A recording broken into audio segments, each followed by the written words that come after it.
18ஆம் படி கருப்பசாமி துணை. என் தங்கப்பிள்ளையே, நீ ஒருபோதும் அடுத்தவரை எதற்காகவும் எதிர்பார்த்து காத்திருக்காதே என நான் சொல்லுவதை முழுவதுமாக புரிந்து கொள். அடுத்தவரிடம் எதை எதிர்பார்த்தாலும் நிச்சயம் ஏமாந்துதான் போவாய். ஏனெனில் இங்கு இருக்கும் மனிதர்கள் எல்லாருக்கும் அவரவர் தேவைகளை நிறைவேற்றிக் கொள்வதற்கும் அவரவர் பிரச்சனையை சமாளிப்பதற்குமே நேரம் போதவில்லை. அப்படி இருக்கும்போது உனக்காக யார் பார்த்து பார்த்து எதையும் செய்ய தயாராக இங்கு இருக்க முடியாதுதானே? உன் அப்பன் கருப்பசாமி நான் சொல்கிறேன். நான் சொல்லும் எனது இந்த வாக்கினை கேட்க வந்துவிட்ட நீ நிச்சயமாய் அதிர்ஷ்டசாலி பிள்ளையாகத்தான் மாறப்போகிறாய். இதற்கு பேரும் புகழும் பெற்று சிறப்பாய் சந்தோஷமாய் செல்வ வளமாய் வாழும்படி மாபெரும் அதிர்ஷ்டத்தை உனக்காக நான் அள்ளித்தரப்போகிறேன். இப்போது உன் வாழ்வில் இருக்கும் கவலைகளும் பிரச்சனைகளும் ஒன்றுமில்லாமல் கரைந்து காணாமல் போகப் போகிறது. 1000 கவலைகள் உனக்குள் இருந்தாலும் யாரிடமும் அழுது புலம்பாதே என் செல்லமே. ஏனெனில் இங்கு உனக்காக ஆறுதல் சொல்ல வருபவர்களை காட்டிலும் உன்னுடைய பிரச்சனை என்னவென்பதை தெரிந்து கொண்டு பொழுதுபோக்கவும் அதை நினைத்து ஆனந்தப்பட்டு அடுத்தவரிடம் சொல்லி சந்தோஷப்படவும் நிறைய பேர் காத்திருக்கிறார்கள். உனக்கான நல்லது நினைப்பவர்களை விட எப்போது நீ அழிந்து போவாய் என நினைக்கும் கெட்டவர்களும் உன்னை வாழ்த்த நினைப்பவர்களை விட வீழ்த்த நினைக்கும் எதிரிகளும் இங்கு நிறைய பேர் இருக்கிறார்கள் என் தங்கமே. பார்ப்பதற்கு எல்லாரும் நல்லவர்கள் போல்தான் இருக்கிறார்கள்.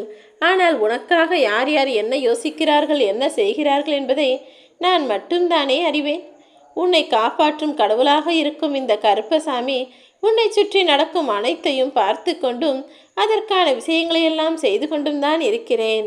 உன் வாழ்க்கைக்கு எதிராக நீ போராடி கொண்டிருக்கிறாயோ இல்லையோ, உனக்கு எதிராக பல பேர் பல சதி வேலைகளை செய்து கொண்டிருப்பதும் உன்னை சாய்க்க திட்டம் தீட்டுவதையும் நான் மட்டும்தான் அறிவேன்.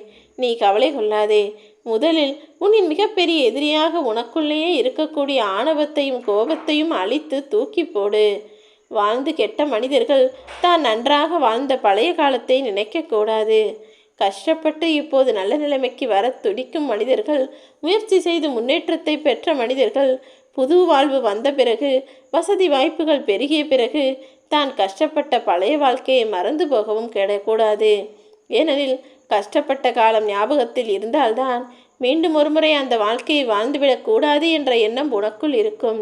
அதன் மூலமாக இந்த நல்வாழ்க்கையை நிம்மதியாய் நிரந்தரமாய் உனக்குள் வைத்துக்கொள்வதற்கான வேலைகளையும் முயற்சிகளையும் நீ நித்தமும் செய்து கொண்டே இருப்பாய் அல்லவா?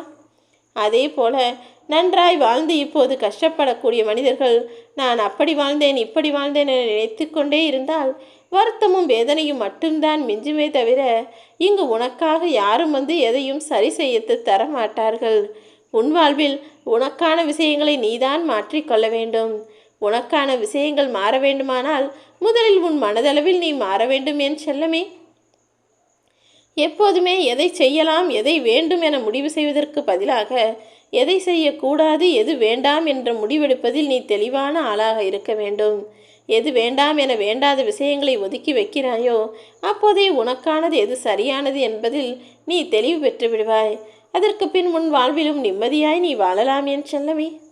நீ பார்க்கக்கூடிய காட்சி, எதிரில் இருக்கக்கூடிய காட்சி எவ்வளவு அழகாக ரசிப்புத்தன்மையாக கூடியதோடு இருந்தாலும் அது உனக்கு பிடிக்கவில்லை என்றால், அது உன் மனதை காயப்படுத்தும் என தெரிந்தால் அதை பார்ப்பதை விட பார்க்காமல் கடந்து போவதுதான் உனக்கு நல்லது. உன் மனதிற்கு எது நிம்மதியை தருமோ, எது சந்தோஷத்தை தருமோ, எது அமைதியை தருமோ அதை மட்டும் நீ பார்த்தால் போதும் தானே. உன்னை சுற்றி காசு பணம் உள்ளவனும் இருக்கிறான், இல்லாதவனும் இருக்கிறான். ஆனால் காசு பணம் இல்லாதவன் உண்மையே சொன்னாலும் அதை இந்த உலகம் நம்ப மறுக்கிறது என்பதை நீ பார்த்து கொண்டுதானே இருக்கிறாய்.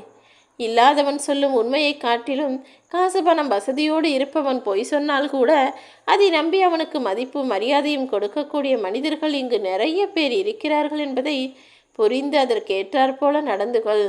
அதற்காக காசு பணம் வசதி வாய்ப்புகளை உனக்கு உருவாக்கிக்கொள் என நான் சொல்லவில்லை.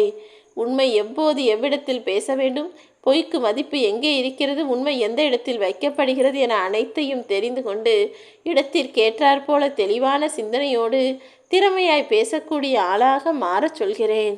உன்னுடைய உண்மையான நல்ல உள்ளத்தை காயப்படுத்தி உன்னை குறை சொல்லி குற்றம் சாட்டுபவர் யாராக இருந்தாலும் சரி, அவர் இன்னொருவரிடம் அதே கஷ்டத்தை அனுபவிக்கும்படி அவர் தன் வாழ்க்கையின் அழிவையே சந்திப்பார். ஏனெனில் உன் மனதை காயப்படுத்திவிட்டு இன்னொருவர் நிம்மதியாக இருக்கும்படி நான் விட்டு வைக்க மாட்டேன் என் செல்லமே. யாரோ ஒருவருக்கு உன்னை பிடிக்கவில்லை என நீ வருத்தப்படுகிறாய். ஆனால் உண்மை என்ன தெரியுமா?